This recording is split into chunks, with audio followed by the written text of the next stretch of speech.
Hi guys, welcome back to Breaking Good channel. இந்த video என்ன update பார்க்க போனா சற்று முன் கிடைத்த முக்கிய தகவல் பார்த்துட்டு இருக்குன்னு சொன்னாங்க.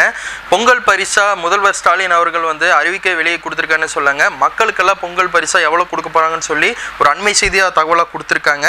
பொங்கல் பண்டிகை ஒட்டி தமிழக மக்களுக்கு 3000 ரூபாய் வழங்கப்படும் என பொங்கல் பரிசுன்னு சொல்லியிருக்காங்க. முதல்வர் மு க ஸ்டாலின் அவர்கள் வந்து இப்போ அண்மை செய்தியா நமக்கு அந்த தகவலை கொடுத்திருக்காருன்னு சொன்னாங்க. இது வந்து எவ்வளவு செலவுல வந்து கொடுக்குறாங்கன்னு சொல்லி கேட்டிங்கன்னா அத பொங்கல் பரிசா வந்து 6336 கோடி செலவில் வழங்கப்படுதுன்னு சொல்லியிருக்காங்க. இது எல்லா இடத்துலையும் வந்து இந்த தகவலை வந்து பரிமாறியிருக்காங்கன்னு சொல்லாங்க.